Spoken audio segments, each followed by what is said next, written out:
সুপ্রিয় দর্শক, আসসালামু আলাইকুম।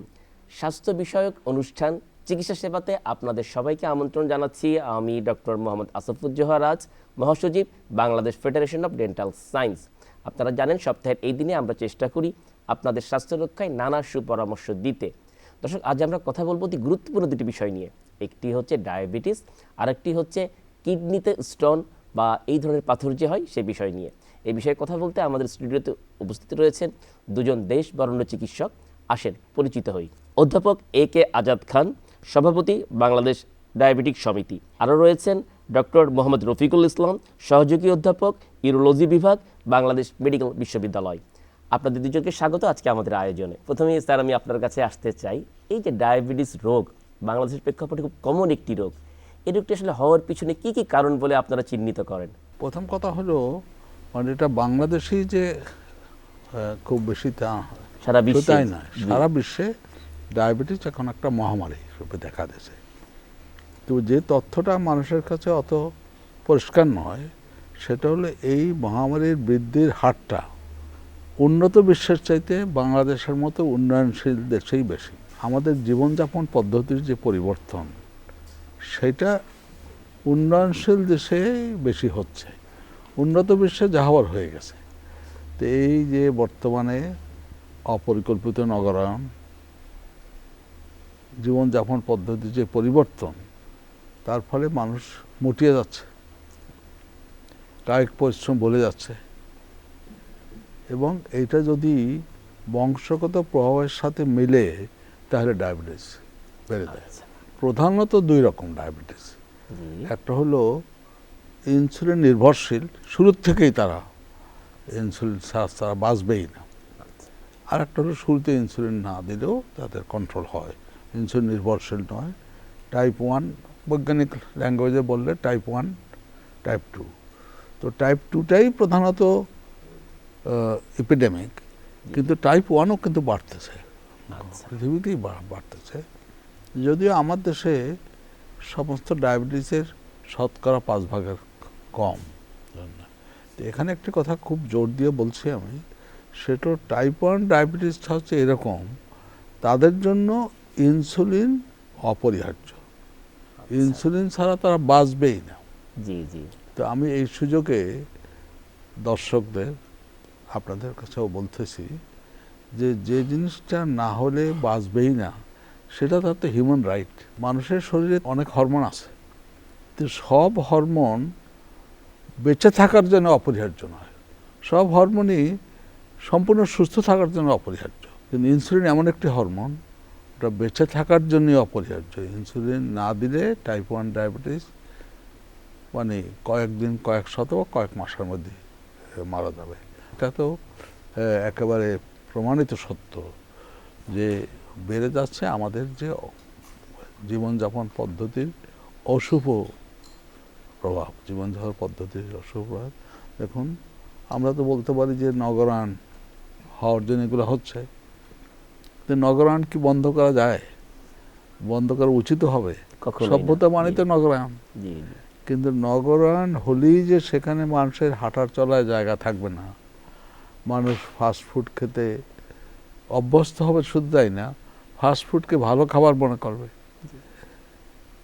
এবং খেলাধুলা মানে কম্পিউটার নিয়ে খেলাই থাকবে। তা তো হওয়ার কথা না। সেটাই আমাদের মানুষকে সচেতন করতে হবে, একদমই যে আপনি ডায়াবেটিস টাইপ 2 যেটা, সেটা বহুলাংশে প্রতিরোধ করা যায়। চমৎকার, সুন্দরভাবে বুঝিয়ে বললেন। নিশ্চয়ই দর্শকরা বুঝতে পেরেছে আসলে ডায়াবেটিক রোগকে কিভাবে আমরা ইচ্ছা করলে এটাকে প্রতিরোধ করতে পারি। এবার রফিক স্যারের কাছে আসতে চাই, আপনাকে জানতে চাই যে এই যে ইউরিনারি ট্র্যাক্টে যে বিভিন্ন ধরনের রোগ নিয়ে রোগীরা আপনাদের কাছে আসে, কমন রোগগুলো আসলে কি কি? যারা আমাদের কাছে রোগীরা আসেন, সাধারণত দেখা যায় যে মূত্র নালী বা মূত্রথলিতে আমাদের যেটা আমরা বলি যে প্রস্রাবের ইনফেকশন, এটি একটি কমন রোগ, এবং আমাদের ইউরোলজিস্টের কাছে ম্যাক্সিমাম রোগীগুলোই আসেন, এবং বিশেষ করে ফিমেল যারা নারী, তারা কিন্তু বেশি আসেন, পুরুষের চেয়ে নারীদের সংখ্যাটাই বেশি, এবং অনেক সময় কিন্তু বাচ্চাদের ক্ষেত্রে সেটা হতে পারে। এবং সার্জিটি নিয়ে আলাপ করলেন, বিশেষ করে যাদের ডায়াবেটিক পেশেন্ট, তাদের কিন্তু এই urinary tract, recurrent urinary tract infection হওয়ার সম্ভাবনা কিন্তু অনেক বেশি থাকে। এবং এছাড়াও ধরেন যে যদি আসে সেক্ষেত্রে কিডনিতে বা কিডনির নালীতে পাথর, কিংবা অনেক সময় যে দেখা যায় যে প্রস্রাবের সাথে তার রক্ত যাচ্ছে, সেই রক্ত যাওয়ার অনেকগুলো কারণ থাকতে পারে। সেটা তার মধ্যে যেমন ইউরিনারি ট্র্যাক্ট ইনফেকশন কিংবা মূত্রনালী বা মূত্রথলিতে পাথর কিংবা ক্যান্সারজনিত সমস্যার কারণে কিন্তু এরকম প্রস্রাবের সাথে রক্ত যেয়ে থাকে। এই সংখ্যাগুলোই সাধারণত বেশি, এবং বয়োবৃদ্ধ যারা আছেন তাদের মধ্যে ধরেন যারা প্রোস্টেট গ্ল্যান্ড এনলার্জমেন্ট যাদের সমস্যা থাকে, তাদের ক্ষেত্রে সাধারণত দেখা যায় যে প্রস্রাবের করতে যে তার যে সমস্যা, বিশেষ করে ঘন ঘন প্রস্রাব হওয়া কিংবা প্রস্রাবের গতি কমে যাওয়া, সেই ধরনের সমস্যাগুলো নিয়েও সাধারণত আমাদের কাছে এসে থাকে। আমরা জানি যে পানি কম খেলে এই ট্র্যাক্টের ইনফেকশন বা সংক্রমণ বেশি হয় বা কষ্ট বেশি হয়। রোজার মাসে আসলে রোগীদের জন্য আপনার কি অ্যাডভাইস থাকে? বলে থাকি যে পানি একটা লিমিট করার জন্য, যেমন আমরা যাদের স্টোন ডিজিজ হয়ে থাকে তাদেরকে আমরা বলি বেশি বেশি পানি খাওয়ার জন্য, কিংবা যাদের মূত্রথলিতে ইনফেকশন হয় তাদেরকে কিন্তু আমরা বলে থাকি যে বেশি পানি খাওয়ার জন্য, কিংবা যাদের বয়োবৃদ্ধ যারা বিশেষ করে প্রোস্টেট গ্ল্যান্ডের যে সমস্যা থাকে তাদের ক্ষেত্রে কিন্তু আমরা বলি পানিকে কম করে খাওয়ার জন্য, এবং সেই ক্ষেত্রে কিন্তু আমরা পানিটাকে লিমিট করে দিই। বা যারা ক্রনিক কিডনি ডিজিজে ভোগেন তাদের ক্ষেত্রে কিন্তু আমরা বলি যে আপনারা পানিটা কম পরিমাণে পানি খাবেন। তো সাধারণত রোজার মাসে দেখা যায় যে যারা আমরা একটু পানিতে একটা নির্দিষ্ট সময়ে পানি খাই, তারপর আমরা কিন্তু পানিটা খাওয়া হয় না, দীর্ঘ সময় যেন আমরা একটা ডিহাইড্রেশনে ভুগে থাকি, এবং সেক্ষেত্রে দেখা যায় যে অনেক ক্ষেত্রেই এই ইউরিনের প্রস্রাবের যেটা জ্বালা পড়া হয়ে থাকে সেটা কিন্তু হয়ে থাকে। তবে প্রস্রাবের জ্বালা পড়া মিন যে প্রস্রাব ইনফেকশন তাও কিন্তু নয়। এটি সাধারণত দেখা যায় যে অনেক সময় খাবারের থেকে হতে পারে, যেমন আমরা ইফতারের সময় অনেক সময় ভাজা পোড়া ঝাল জাতীয় খাবারগুলো খেয়ে থাকি, সেই ক্ষেত্রে আমাদের এই প্রস্রাবের জ্বালা পড়াটা অনেক সময় বাড়তে পারে। কিংবা দেখা যায় যে প্রস্রাবের যদি অ্যাসিডিফিকেশনের পরিমাণটার যদি তারতম্য হয়ে থাকে, ভ্যারি করে, সেই ক্ষেত্রে কিন্তু আপনার এই ধরনের জ্বালা পড়া হয়। তবে আমরা সাধারণত অ্যাডভাইস করি, যে উপদেশ দেই, যারা সাধারণত এই সময় রমজান মাসের তাহলে পানিটা কীভাবে খাবে, ভোররাত্রে পানিটাকে আমরা একটু বেশি খেতে বলি, এবং ইফতারের সময় বিশেষ করে আমরা কিছু খাবারকে অ্যাডভাইস করি, যেমন আপনার বিশেষ করে আনারসের জুস কিংবা তরমুজের জুস যেটা আমরা বলি, সেই পানি জাতীয় খাবারগুলো, এবং ফল, যেটা ফলের ভিতরে তো প্রচুর পরিমাণ পানি থাকে, সেটাকে খেতে বলি, কিংবা শরবত জাতীয় খাবারগুলোকে একটু বেশি পরিমাণ খেতে বলি, এবং ঝাল ভাজা পোড়া খাবারগুলোকে একটু পরিহার করতে বলি। তাহলে দেখা যায় যে রমজানে এই আপনার যে পানির একটা দীর্ঘ সময়ে যে পানির যে একটা শূন্যতা থাকে সেটাকে অনেকটা কভার করা যেতে পারে। প্রফেসর আজাদ স্যার, আপনার কাছে জানতে চাই, যেসব রোগীরা দীর্ঘকালীন সময় ডায়াবেটিকে ভুগছে বা নতুন ডায়াবেটিস রোগীদেরও এই রোজার সময় আসলে তাদেরকে কিভাবে নিজেদেরকে তৈরি করা উচিত, যে যারা এই রোজার পুরো এই না খেয়ে সময়টাকে তারা ভালো থাকতে পারবে? আল্লাহ বিধান করেছেন নিজের স্বাস্থ্য হানি করে রোজা রাখতে, আল্লাহ বলেন। গুরুত্বপূর্ণ কথা। এটা হ্যাঁ, এবং কিন্তু আপনি যদি রোজা রাখতে চান না, সুতা খুঁজেন, তা তো কোনো লাভ নাই। আল্লাহ তো অন্তর্যামী, সব কিছু জানেন, সুতরাং আল্লাহকে ফাঁকি দেওয়া যায় না। আমি বলবো যে কোনো পরিস্থিতিতে যে কোনো অসুখী রোজা রাখতে পারবে কি না সে ডাক্তারের কাছে জেনে নেবে। ডাক্তার যদি বলে আপনি এইভাবে ফলো করে রোজা রাখতে পারবেন, তাহলে রাখতে পারবে। এটা ডায়াবেটিক রোগীরা রোজা রাখতে পারবে কিনা, ডায়াবেটিক রোগীরা আমি মনে করি রোজা একটা সাংঘাতিক আশীর্বাদ, সুযোগ সৃষ্টি করছে। সেই সুযোগটাকে যে আমি রোজা রাখতে চাই, সেজন্য আমি আগের থেকে ডায়াবেটিসটাকে সম্পূর্ণ কন্ট্রোলে নিয়ে আসবো। কারণ কন্ট্রোলে নিয়ে আসলে রোজা রাখা সহজ হয়ে যায়। আপনি যে খাবারটা খাবেন রোজার সময় তো মেনলি হলো যেটা পানির অভাব, আর হলো হাইপোগ্লাইসেমিয়া হতে পারে। এটা তো এখানে একটা কথা কিন্তু বলবো, হাইপোগ্লাইসেমিয়া এমন একটা জিনিস, এটা কখনো আপনি উপোস করে কিন্তু হাইপোগ্লাইসেমিয়া বাড়াতে পারবেন না আপনার শরীরে। গ্লুকোজ আমাদের শরীর এমনভাবে আল্লাহ তৈরি করেছেন যে আপনি যদি হাঙ্গার স্ট্রোকে মরেও যান, তাও কিন্তু ব্লাড সুগার নর্মালি নিচে আসবে না, বুঝলেন না? কারণ আমাদের যে ব্রেইন সেল ও খালি গ্লুকোজই ব্যবহার করতে পারে, সেই জন্য বডি গ্লুকোজ মেনটেন করবে।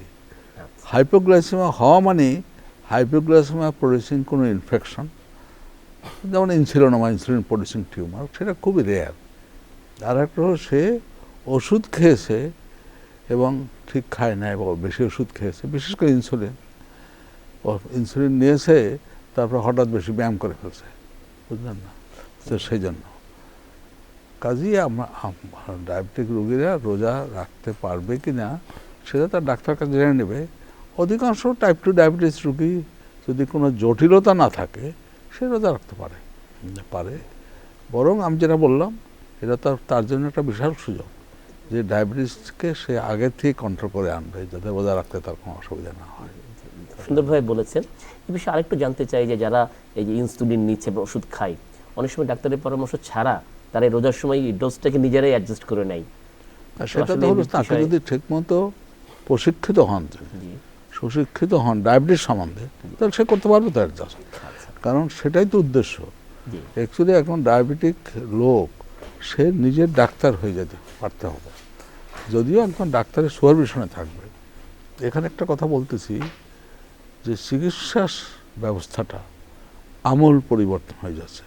আমার মনে হয় পৃথিবীতে যত পরিবর্তনশীল বিজ্ঞান, তার মধ্যে স্বাস্থ্য ব্যবস্থা সবচেয়ে বেশি ফাস্ট হয়ে যাচ্ছে, এবং স্বাস্থ্য সেবা সম্পূর্ণ ডিজিটাল হয়ে যাবে, এবং তার ফলে মানুষকে স্মার্টফোনের মাধ্যমে সবসময় ফলো আপ করা যায়, আচ্ছা, এবং সেটা আসতে হবে। ডায়াবেটিক রুগীকে সেইভাবে আনতে হবে। জি, যেমন আগে আমরা বলতাম যে তাকে কতবার হাসপাতালে আসতে চিকিৎসা দিছি, এটা একটা গুড ইন্ডেক্স অফ সেন্টার। এখন কিন্তু বলতা না, এখন বলে যে তাকে ভালো কন্ট্রোলে রাখছি, কত কম হাসপাতালে আনে। চমৎকার কথা। সত্যি কথা বললে রুগী যদি মোটামুটি বুদ্ধি রাখে, হুম, তাহলে সে প্রথম থেকে যদি ডায়াবেটিস সম্বন্ধে শিক্ষিত হয়ে যায়, এবং ওষুধ কী করে খেতে হবে না করতে হবে তা সে শিখে নেয়, তা সে নিজের চিকিৎসা নিজে মোটামুটি করতে পারবে। আমরা প্রায় দেখি, এটা খুবই কমন, কিন্তু দেখি রুগীর আসছে বলে যে আমাকে একটা খাবার চার্ট বানিয়ে দেন। দেখেন, খাবার চার্ট বানিয়ে দিলেন, সেটা কি তার প্রয়োজনীয়তা পূরণ cater করছে করতে কিনা? পারবে না তো। জি, কারণ আপনার চার্টে যা নাই, সেগুলো তার জামাই বাড়ি বেড়াতে আসে, কথা চার্টের মধ্যে মানকচু নাই, তো ওখানে যে মানকচু দিয়ে দিল খাবার, তো এখন সে কি ওই সময় ডাক্তারকে ফোন করে বলবে কি মানকচু খেতে পারবো কিনা, তাই না? সুতরাং কি খেতে হবে কি খেতে হবে না, এটা তাকে শিখে নিতে হবে। এখানে কিন্তু একটা কথা বিশেষভাবে বলা, সেটা হলো ডায়াবেটিস সম্বন্ধে যদি লোক নিজে প্রশিক্ষিত না হয়, তাহলে তার ডায়াবেটিস কন্ট্রোল করাটা খুবই বলতে গেলে কষ্টদায়ক। অসম্ভব, এবং এটাকে প্রশিক্ষিত হওয়াটা খুব কঠিন নয় তো। রফিক স্যার, আপনার কাছে জানতে চাই, এই যে আমাদের কিডনিতে স্টোন, এটা কিন্তু প্রায়শই শোনা যায়, এটা কেন হয় বা এটা হলে এর উপসর্গ কি? একই সঙ্গে যদি চিকিৎসা ব্যবস্থা সংক্ষেপে বলতেন। সাধারণত কিডনির পাথরটাই কিডনির নালীতে চলে আসে, অনেক সময় মূত্রথলিতেও চলে আসতে পারে। জি, এবং সাধারণত দেখা যায় যে এই যাদের অনেকগুলো কারণ যেটা আমরা জানতে পেরেছি, তবে আমাদের এটা বলা হয় যে ম্যাক্সিমাম ক্ষেত্রে বলা হয় যে এটা আননোন ইটিওলজি, মানে একটা অ্যাকচুয়াল যে কারণ সেটা কিডনির পাথরের, সেটা কিন্তু জানা যায়নি। তবে সাধারণত কতগুলো প্রিসিপিটেটিং ফ্যাক্টর যেগুলো আমরা বলি, সেগুলোতে কাজ করতে পারে। যেমন পানির শূন্যতা, জি, এটি কিন্তু ডিহাইড্রেশন যারা হয়, দেখবেন যে বিশেষ করে যারা মরুভূমির দেশে বসবাস করেন, তাদের কিন্তু বাংলাদেশ থেকে মরুভূমি, যারা সৌদি আরবে যাচ্ছেন কিংবা কুয়েতে যাচ্ছেন, কাতারে যাচ্ছেন, তারা কিন্তু প্রায়শই কিডনিতে এই পাথর নিয়ে কিন্তু আমাদের দেশে চলে আসেন চিকিৎসার জন্য আবার। আচ্ছা, তাহলে এই পানি শূন্যতা একটি কারণ। এবং দেখবেন যে ভিটামিন এ ডেফিসিয়েন্সি যাদের হয়, বিশেষ করে ডিসকমিশন অফ দ্য সেল হয়, সেখানে কিন্তু এটা নিডাস হিসেবে ফর্মেশন হয়, এবং সেখান থেকে কিন্তু এই কিডনিতে পাথর কিন্তু হতে পারে।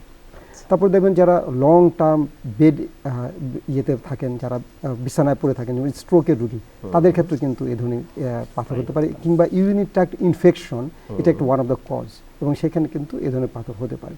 তো এই ধরনের পাথর হলে সাধারণত আমাদের কাছে তারা প্রথম উপসর্গগুলো নিয়ে আসে, তাদের একটা পেইন হয়, যে তারা একটু বলেন যে আমাকে খুব ব্যথা অনুভব করছে, এবং সেই ব্যথাটি সাধারণত যদি যাদের কিডনিতে হয়, তাদের দেখা যায় যে তাদের লয়েন পেইন, যেটা আমরা কিডনির যে অবস্থান আমরা যেটা বলি, সেখানে তাদের একটা পেইন হয়। সেটা যদি বাম পাশের কিডনির পাথর হয়, তাহলে বাম দিকে ব্যথা হয়, ডান পাশের যদি পাথর হয়, তাহলে ডান দিকে ব্যথা হতে পারে। আর যাদের কিডনির নালীতে সাধারণত পাথর হয়, তাদের ব্যথাটা কিন্তু অনেকটা পেরিস্টালটিক মুভমেন্ট, যেটা আমরা বলি, এই কিছুক্ষণ আসে কিছুক্ষণ যায়, এই ধরনের ব্যথাটা সাধারণত কিডনির নালীর পাথর হয়ে থাকে। আর কিডনির পাথরের ব্যথাটা কিন্তু সবসময় একটা ডাল ল্যাকিং পেন, যে সবসময় তার একটা পেনটা, সবসময় ব্যথাটা সে অনুভব করেন। আর যাদের সাধারণত মূত্রথলিতে পাথর হতে পারে, তাদেরও কিন্তু এই ধরনের প্রস্রাবের সাথে রক্ত যেতে পারে, কিংবা কিডনির পাথরের ক্ষেত্রে সবসময় কিন্তু এটা রক্ত যেতে পারে, এবং তাদের প্রায় দেখা যায় যে রিকারেন্ট ইউরিনারি ট্র্যাক্ট ইনফেকশন হয়। তাদের প্রায়শই দেখা যায় যে একবার প্রস্রাব ইনফেকশন হলো, তাদের আবারও তাদের এই পাথরে সাধারণত ইনফেকশন, এই ধরনের উপসর্গগুলো নিয়েই সাধারণত আমাদের কাছে এসে থাকেন। তবে আপনি যদি এটা রোগ নির্ণয় করতে চান, খুব সহজ, কিডনিতে একটা পেইন হচ্ছে, তাহলে তাকে একটা প্রস্রাবের পরীক্ষা দেন, এবং যদি একটি আলট্রাসোনোগ্রাম করেন, বা কিংবা যদি একটি এক্সরে করেন তাহলে কিন্তু আপনি ধরা পড়বে যে তার ওইখানে কি পাথর আছে কি পাথর নেই। তবে সাধারণত কিডনির নালীর পাথরগুলো যদি ছোট হয় তাহলে সাধারণত আল্ট্রাসাউন্ড ধরা পড়ে না, সেই ক্ষেত্রে আমরা এক্সরে কিংবা নন কন্ট্রাস্ট সিটি স্ক্যান পর্যন্ত করতে পারি, তাহলেই সাধারণত পাথরটি দেখা যায়। কারণ আপনি জানেন যে প্রায় 10% পাথর সাধারণত রেডিওলুসেন্ট পাথর, তারা সাধারণত এক্সরেতে ধরা পড়ে না, এবং সেক্ষেত্রে আমরা সিটি স্ক্যান দ্য কনফার্মেটিভ ডায়াগনোসিস সাধারণত আমরা বলি, তো সেক্ষেত্রে আমরা জানতে পারি যে তার এই পাথরটি আছে। বাংলাদেশে যে পাথরের চিকিৎসাটা হয় এবং স্যারও জানেন যে সারা বিশ্বে যে চিকিৎসাটা হয় এবং সেই সেন্টারগুলো কিন্তু ইভেন ইব্রাহিম কার্ডিয়াক সেন্টার যেটা আছেন এবং এই যে আমাদের বার্ডেন হসপিটাল বলেন কিংবা আমাদের যে বাংলাদেশ মেডিকেল বিশ্ববিদ্যালয় বলেন, এখন ডিস্ট্রিক্ট লেভেলে কিন্তু এই ধরনের চিকিৎসা আধুনিক চিকিৎসাটি হচ্ছে। বিশ্বের অন্যান্য দেশে যে চিকিৎসাগুলো হয়ে থাকে আমাদের দেশেও সে আমরা একই চিকিৎসা করে থাকি, এবং দেখা যাচ্ছে যে আগে আমরা কেটে কিডনি পাথর অপারেশন করতাম, এখন কিন্তু আমরা ছোট্ট একটি ছিদ্র করে সেই পাথরটিকে নিয়ে আসি, এবং সেটি কিন্তু দেখা যায় যে যেটা আমরা পার্কিনসন্স নেফ্রোলিথোটমি বলি সেটা হয়, কিংবা আপনি যদি শকে লিথোট্রিপসি যেটা আমরা বলি যে শক দিয়ে পাথরটাকে ক্র্যাশ করে দেওয়া এবং সেই পাথরটা ক্র্যাশ করে গেলে সেটি প্রস্রাবের সাথে বের হয়ে আসে, সেই ধরনের চিকিৎসা আছে। কিংবা কিডনির নালিতে পাথর আছে সেটাও কিন্তু আমরা ইউরেটোরেনোস্কোপ করে যেটা দিয়ে সেটা কিন্তু আমরা লেজার লিথোট্রিপসি করতে পারি কিংবা আইসিপিএল করতে পারি। এই ধরনের চিকিৎসাটা আমাদের এখন এই দেশে অ্যাভেলেবল আছে এবং সেটি কিন্তু আমাদের বিভাগীয় শহরগুলোতে হচ্ছে, অনেক ডিস্ট্রিক্টে হচ্ছে। এই ধরনের চিকিৎসাগুলো কিন্তু খুব সহজলভ্য এখন, যার কারণে আমরা বলেও থাকি যে পার্শ্ববর্তী দেশ কিংবা অন্যান্য দেশে যে চিকিৎসা ব্যয় সেই তুলনায় কিন্তু আপনার আমাদের দেশের চিকিৎসা ব্যয় কিন্তু অনেক অংশে কম, আধুনিক চিকিৎসাটা হচ্ছে। এবং দেখেন যে ওই যে আমি প্রথমে বললাম যে মরুভূমিতে পাথর হচ্ছে, মরুভূমির দেশে ওই দেশের পাথর হচ্ছে, আমাদের দেশের নাগরিকরা ওইখানে যাচ্ছেন কাজ করার জন্য, তারা কিন্তু যখন এই ধরনের রোগ হয় তারা কিন্তু আমাদের দেশের চিকিৎসার জন্য আসে, কারণ চিকিৎসার খরচটা কিন্তু অনেকাংশে কম। সেই কারণে কিন্তু এই পাথরের চিকিৎসাগুলো আমাদের বেশ ভালোভাবেই হচ্ছে এবং খুব আধুনিক পদ্ধতিতে চিকিৎসা হচ্ছে এবং সেটা খুব সহজলভ্য হচ্ছে এখন। জি, আমাদের জন্য একটা অনেক গর্বের বিষয়। আমি এবার অধ্যাপক আজাদ স্যার আপনার কাছে জানতে চাচ্ছি যে অনেকেই কিন্তু ডায়াবেটিস থাকলেও বুঝতে পারে না যে ডায়াবেটিস আছে, তো সাধারণত কি কি লক্ষণ প্রকাশ পেলে একজন মানুষকে আসলে ডায়াবেটিস পরীক্ষা করানো উচিত? প্রথম কথা হলো যে টাইপ 1 ডায়াবেটিসে মানে ইনসুলিন ডিপেন্ডেন্ট, ও সবসময় সিমটম নিয়েই শুরু হয়, নিয়েই শুরু হবে। কিন্তু টাইপ 2 ডায়াবেটিস এটা শুরুতে কোনো সিমটম নাও থাকতে পারে, সাধারণত অনেকেই সিমটম থাকে না। কিন্তু একটা কথা আপনাকে বুঝতে হবে যে ডায়াবেটিস না থাকার জন্য যে গ্লুকোজ, ব্লাড গ্লুকোজের কন্ট্রোল না থাকলে আজ হোক কাল হোক জটিলতার সৃষ্টি হবেই না। সেই জন্য আমরা বলি যে আপনি একটা বয়সের পরে চেক করে দেখে নেন যে আপনার ডায়াবেটিস আছে কিনা। কত বয়সের পর? দেখুন এর তো একেবারে ওই রকম নাই, নির্দিষ্ট কিছু নেই। জিনিসটা হলো বোঝার ব্যাপার। যদি আপনার বংশে ডায়াবেটিস থাকে অথবা আপনি মোটিয়ে গেছেন, কায়িক পরিশ্রম করছেন না, করতে পারছেন বা করছেন না, তাহলে আপনি বেশি আগের থেকে চেক আপ শুরু করেন, 30 বছর বয়সে শুরু করেন, কিন্তু চেক আপ শুরু করেন না, সিমটম হওয়ার জন্য অপেক্ষা করেন না। এখন আপনার প্রশ্নটা স্পেসিফিক প্রশ্ন, কী কী সিমটম হতে পারে। একটা হলো ডায়াবেটিস হয়ে গেলে আপনার খারাপ লাগবে, দুর্বল লাগবে। ব্লাড সুগার বেশি বেড়ে গেলে আপনার চোখে ঝাপসা দেখতে পারেন, খিদা বেশি হয়ে যেতে পারে, খাচ্ছেন তা ওজন কমে যাচ্ছে, তারপরে ঘন ঘন প্রস্রাব হচ্ছে, মানে প্রস্রাব দিয়ে তো সুগার বেরোয়, তো তাই ঘন ঘন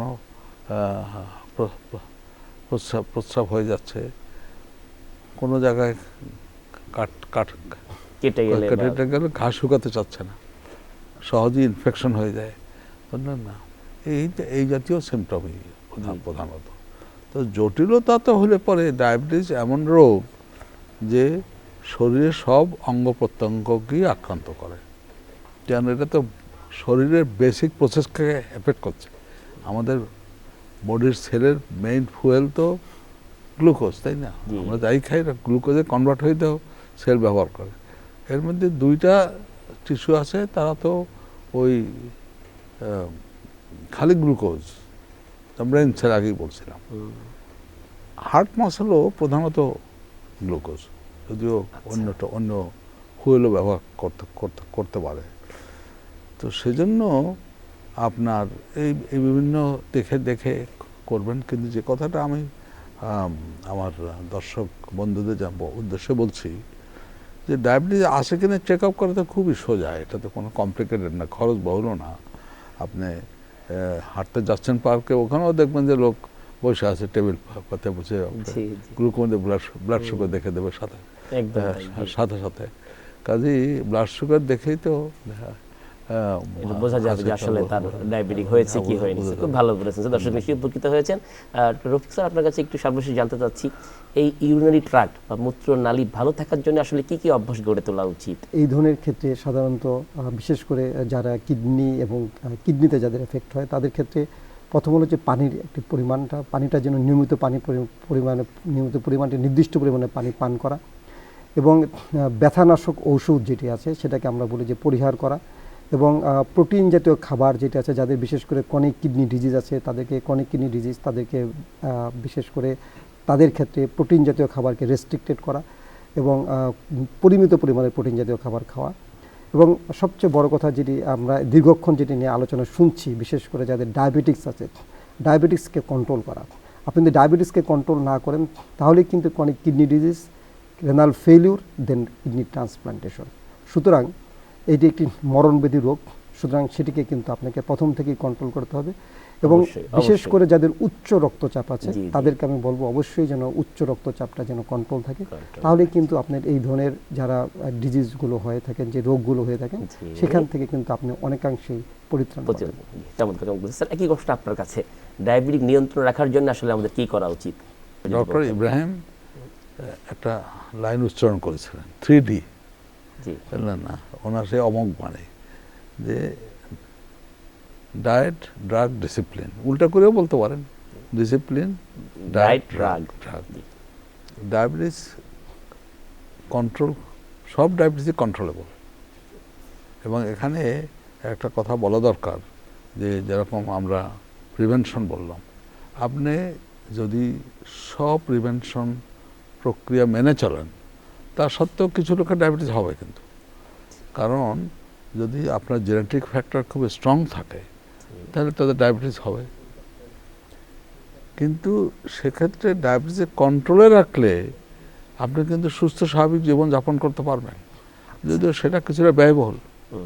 কিন্তু এখানে এই যে ব্যয়বহুল বললাম, যদি জটিলতার সৃষ্টি হয় সে তুলনায় আসলে তাহলে তো বহু ব্যয়বহুল। আসলে চিন্তা করেন সেটা যে একদমই তাই। উনি একদম বললেন, স্যার, আমার ঠিক বলেছেন স্যার, বললেন। আপনাদের দুজনকে আসলে অনেক ধন্যবাদ। প্রিয় দর্শক, আমরা এতক্ষণ জানলাম ডায়াবেটিক হলে আসলে কি করতে হয়, ডায়াবেটিক প্রতিরোধে কি করা উচিত, সেই সাথে আমরা মূত্রনালীর বিভিন্ন রোগ বিষয়ে জানলাম, প্রতিরোধ জানলাম। আশা করি আপনাদের এই আলোচনা অনেক উপকারে আসবে। দেখা হবে আগামী পর্বে অন্য কোনো বিষয় নিয়ে। সবাই ভালো থাকুন, সুস্থ থাকুন। আল্লাহ হাফেজ।